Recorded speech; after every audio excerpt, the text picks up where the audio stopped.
Hi everyone, Mystic here. Just to let you know, I recorded this video 2 months ago and I've just been a bit too busy to get around to editing it, so this is what it's come to now. So this video is actually following a video that WhytManga had released where he tried to copy the style of the filtered AI art look that people may have been seeing around the place. I wanted to kind of give it my own shots because I thought it looked cool, and I thought that maybe same as WhytManga, I may be able to improve from it, because if there's one thing I suck at the most when it comes to my artwork, it is the colouring. Now, if you've never heard of WhytManga before, he is a comic book / manga artist who has released his own story called Apple Black, and as I've read it so far, I haven't got the 4th volume yet, that's one thing I need to get, but I've read the first 3 and the story so far is really cool, and I love his main character, Sano. And in the video where he does his AI art, he's actually drawing one of his characters from Apple Black. I also think that one of the main reasons I enjoy watching his videos so much is because he goes into such depth about being a manga artist / comic book artist, as well as a story writer, and I just appreciate his character designs. I love every single one of them, and the fact of you can see his inspirations from shonen manga and stuff like that. In my opinion, people say that he looks a lot like Attack on Titan character designs, but all of his character designs that I've seen, I see very high amounts of Bleach inspiration in them, and that's not to knock it. I love Bleach, and it's nice to see it in another art style where he's kind of taken that and made it his own. So yeah, if you are in need of any advice, creating your own comic, creating your own stories, I'd really recommend going to watch WhytManga, because whilst I am also trying to make my own stories and create my own comic book and stuff, I've not got very much experience in that field, whereas he's a published creator, so if anything, he's got the most experience. I follow him on LinkedIn and all that sort of stuff, and he seems to know what he's talking about. Anyway, enough gushing over WhytManga. As you can see from the video, I've decided to go with one of my older characters, where if any of you guys watched my speed draws from I think my 2nd or 1st year of uni, you'll recognize this character, but he's in his demon form, so he's got his horns and his wings and stuff, and that's who I've been sketching in the background. I've no particular reason in sketching or just making a full artwork of this guy other than I wanted to, and I hadn't drawn him in a while, so I really wanted to bring him back into the limelight, especially if I plan on continuing this YouTube channel. This character of mine, I think, is probably 6 years old now. I think I made him when I was 16, 15, something like that, and he's gone through so many changes. At one point I made him ginger because I wanted to make it so that when he transformed, his hair would turn to a blue flame. So I thought, to make it a cooler flame, which ironically is a warmer colour, I would make him ginger, and it looked terrible. And this was back when my proportions were a lot worse than they are now, so you can imagine how that looked. If you're interested in possibly seeing that, I'm sure I've got all of the pictures somewhere, so I can chuck them all in a video and we can go through them and laugh at myself together if you'd like that. Every time I draw this form, I swear I draw his horns in a different way every single time. Sometimes they'll be bending from the center of the top of his head, bending forward. Sometimes they'll be at the front on his forehead, bending backwards. I don't think I've ever done them on the side of his head at any point, but I know at one point he had 1 horn, then I gave him 2 horns, then at one point I think I gave him 4 horns. At one point he was really edgy, so his nails would grow into a point as well, and I think I made them turn black as well. But yeah, it's just the only thing that I've definitely got down is his white hair with the blue highlights, his jacket, and the scrap of cloth that he's tied to his arm. only because I've come up with his story beforehand. I've got a different story I want to tell first as like a practice, because I've spent so much time on this character. I don't want to mess up his story by rushing into it or anything like that. So I've got an entirely different story to tell first, then I'm going to move on to this character, Yami. Okay, so yeah, we've got onto the highlights now, where WhytManga, he did all of the rendering and stuff kind of like first. So what it is, he blotched in one base color and then did all the highlights on top of that. After he did that, he then softened all the edges, and this is what I'm doing now.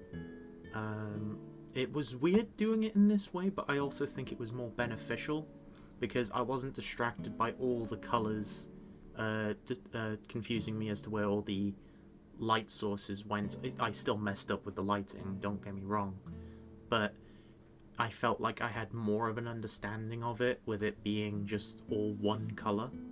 And so I think in the future that may be what I do to render my drawings from now on. He then adds this like shadow or underglow type thing with the airbrush. Sorry, I don't know why English fails me today. And that just kind of balances it out a fair bit. But again, I feel like I messed this one up. Definitely need more practice with this sort of process. But it did look good, in my opinion, in the end. It's one of the best colorings I did in a while.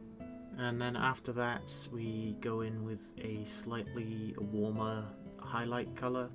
But I think I got a bit confused at this point because he went in over the original highlights with a slightly warmer color, but I instead did this section next, where I went in with like a pinkish red type color, just making it sort of underglow.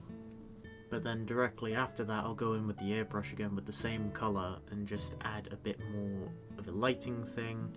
And then I'll do what I just mentioned, where I add the slightly more opaque, warmer highlight to all the previous highlights that have been softened before.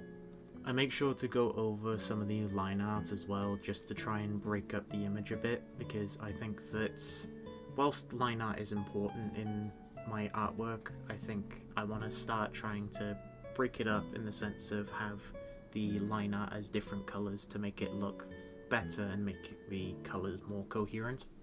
After that, I tried playing around with the layer settings, seeing if I could maybe get a different shade of everything that I preferred. Didn't like what I saw, so I then moved on to just flats.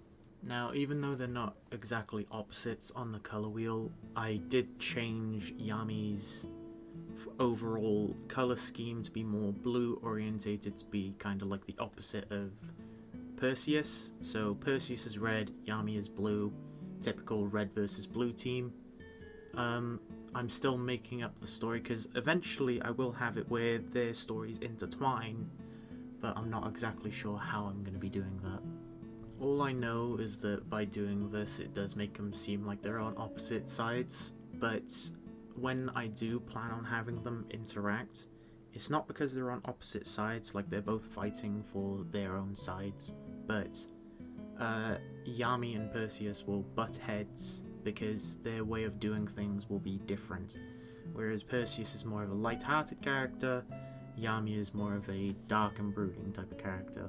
But yeah, at this point I add all of the rendering back and merge them together, and it does work well but doesn't at the same time. But then I move on to the background. So WhytManga, he did very little detail. He just got the basic colors down and then called it a day, because at the end of the day it ends up being blurred.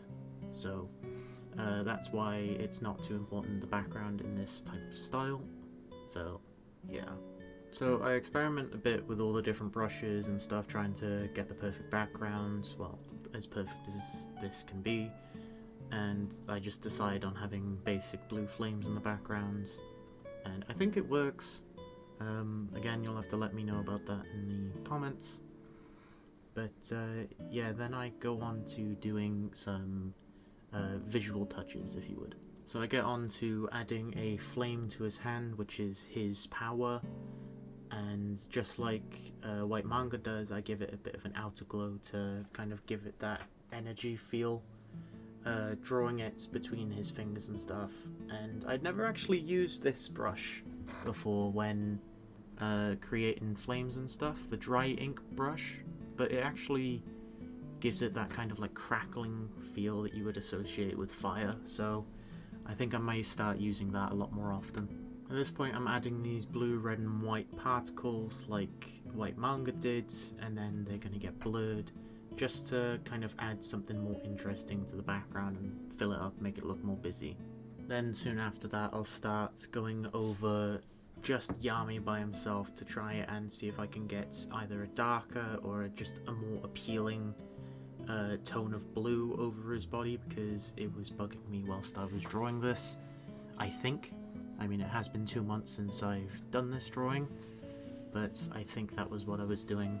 And yeah, you can see me going over with a darker blue just to try and, I don't know, I think I was trying to highlight the wings, but they didn't really need highlighting. In my opinion, they needed to be pushed back further into the background.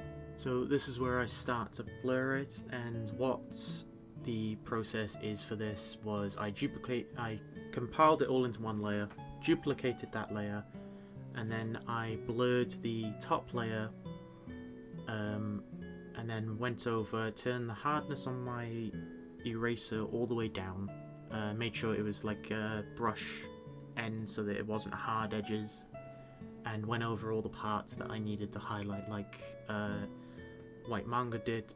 Only difference is that I'm doing this in Clip Studio, whereas he moved over to Photoshop.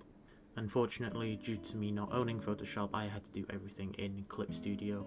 So if anyone else is in the same situation as me, I suppose it's beneficial to watch this, because I can give you the sources that I used to do the exact same that he did. At this point in the video, I was trying to figure out how I could do the channels thing that he did in Photoshop in Clip Studio, and the only way that I could find to do it was separating them into red, blue and green, and manually moving each layer independent of one another. It achieved the desired effect, but it's a lot more effort to do it in Clip Studio than it does seem to do it in Photoshop. But after I do this, I then go over and erase all the parts that I think are more towards the center and the more focused part of the image, and just to kind of keep it clean towards the center, but then keep that effect going outwards. After I'm done with this part, I then merge the layers together and move on to the distortion or noise effect over the top layer.